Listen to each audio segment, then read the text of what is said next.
He heard it all, Charley did. Heard the drums and songs and slogans, and knew what everybody and his rooster was crowing. There was going to be a shooting war. They were having town meetings and nailing up posters all over Minnesota, and the excitement was so high Charley had seen girls faint at the meetings, just faint from the noise and hullabaloo. It was better than a circus, or what he thought a circus must be like. He'd never seen one. He'd never seen anything but Winona, Minnesota, and the river 5 miles each way from town. There would be a shooting war. There were rebels who had violated the law and fired on Fort Sumter, and the only thing they'd respect was steel, it was said. And he knew they were right, and the Union was right. And one other thing they said as well, if a man didn't hurry, he'd miss it. The only shooting war to come in a man's life, and if a man didn't step right along, he'd miss the whole thing. Charley didn't figure to miss it. The only problem was that Charley wasn't rightly a man yet, at least not to the Army. He was 15, and while he worked as a man worked, in the fields all of a day and into the night, and looked like a man standing tall and just a bit thin with hands so big they covered a stove lid, he didn't make a beard yet, and his voice had only just dropped enough so he could talk with men. If they knew, he thought, if they knew he was but 15, they wouldn't take him at all. But Charley watched, and Charley listened, and Charley learned. Minnesota was forming a volunteer regiment to go off and fight. It would have near on 1,000 men when it was full, men from Winona and Taylor's Falls and Mankato, and as far north as Deerwood, and from the capital, St. Paul, as well.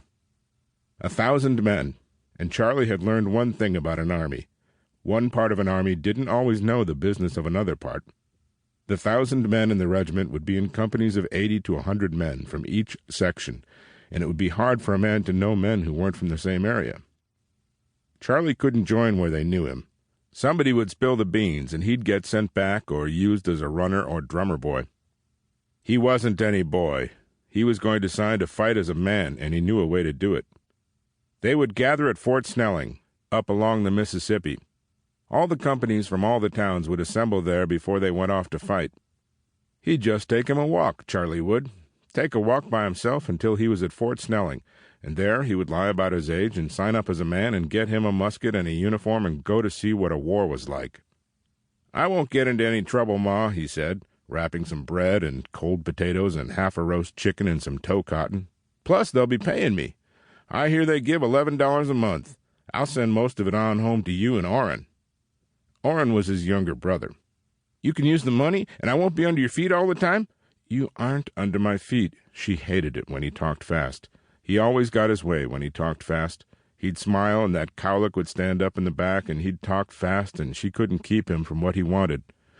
He was a good boy, as good as they came, but ever since his father, Paul, had been kicked to death by a horse gone mad when a swarm of bees landed on it, Charley only had to smile and talk fast, and he got his way. "You haven't ever been under my feet." "Same as," he said, shaking his head. "I'm always in the way. Best I go off and see what the big fuss is all about." "You ain't but a boy." "And I've got to be a man sometime. You said it more than once yourself. 'Charley,' you said, 'you've got to be a man.' Well, here it is, my chance to be a man. A boy wouldn't go off to earn $11 a month and wear a uniform. Only a man. So I'm going to be a man and do what a man can do."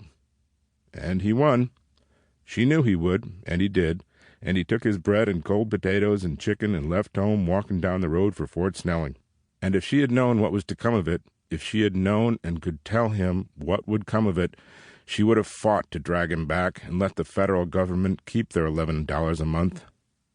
But she had also heard the songs and the slogans and seen the parades, had been to the meetings, and though it was her son Charley leaving, she did not think it would be so bad. Nobody thought it would be so bad. Nobody thought it could be so bad. And all the officers and politicians and newspapers said it would be a month or two, no longer. It would all be over by fall.